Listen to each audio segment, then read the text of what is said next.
नमस्कार बच्चों, स्वागत है आज का इस वीडियो में। बच्चों आज हम लेकर आए हैं क्लास 12 का हिंदी का जो पद्य का सिलेबस है।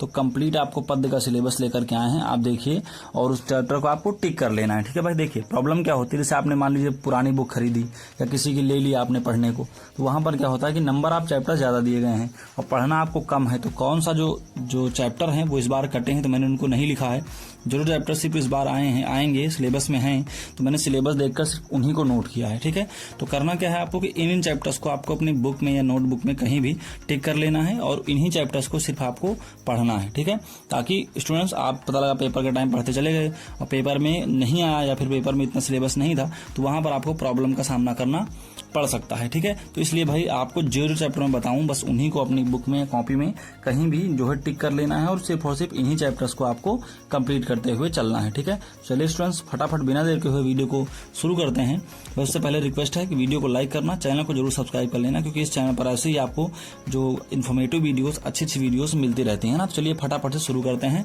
पहला देखिए भाई, पवन दूतिका। ठीक है, पहला चैप्टर है पवन दूतिका, जिसको आपने लिखा है पद्य का। स्टूडेंट से बात कर रहा हूँ, क्लास 12 हिंदी का पद्य का पहला चैप्टर है पवन दूतिका। इसको लिखा किसने है भाई? अयोध्या सिंह उपाध्याय, जिनको हरिऔध का टाइटल दिया गया है, तो उन्होंने इसको लिखा है। अयोध्या सिंह उपाध्याय, हरिऔध। आगे बात करें, कैकेयी का अनुताप और गीत, दोनों मैथिली शरण गुप्त के, यानी कैकेयी का अनुपात भी एक उसी का पार्ट है दूसरा चैप्टर का, और गीत भी किसका पार्ट है? मैथिली शरण गुप्त ने लिखा हुआ है। इसको दूसरे चैप्टर में दो पार्ट है, अनुताप और गीत, तो इसको भी दोनों को लिखा है मैथिली शरण गुप्त ने। आगे देखिएगा बच्चों, तीसरा चैप्टर कौन सा है? बच्चों तीसरा चैप्टर है गीत और श्रद्धा मनु। तो गीत भी और श्रद्धा मनु भी दोनों किसके हैं? जयशंकर प्रसाद के हैं। ठीक है, श्रद्धा मनु और गीत दोनों किसके हैं? जयशंकर प्रसाद के हैं। तीसरे चैप्टर के दो पार्ट हैं। अगला देखिए, चौथा में क्या है बच्चों कि जैसे नौका विहार, परिवर्तन, बापू के प्रति, तो ये सभी किसकी रचनाएं हैं? तो ये सभी बच्चों की रचनाएं हैं सुमित्रानंदन पंत की। ठीक है, नौका विहार भी, परिवर्तन भी और बापू के प्रति, ये तीनों जो है सुमित्रानंदन पंत की रचनाएं हैं, जिन्हें प्रकृति का सुकुमार कवि भी कहा जाता है। ठीक है, चलिए पांचवा देखिए भाई, गीत है ना। तो गीत किसकी रचना है? ये बच्चों महादेवी वर्मा की रचना है। ठीक है, मैं पद्य की बात कर रहा हूँ। पद्य का पांचवा चैप्टर गीत, जो कि किसके द्वारा लिखा गया है? महादेवी वर्मा के द्वारा लिखा गया है। चलिए अगला देखते हैं बच्चों। आगे देखिए, छठवां चैप्टर है पुरूरवा, उर्वशी और अभिनव मनुष्य। ठीक है, पुरूरवा हो गया, उर्वशी हो गया आपका, अभिनव मनुष्य, ये तीनों लिखे गए हैं रामधारी सिंह दिनकर जी के द्वारा। किसके द्वारा लिखे गए हैं?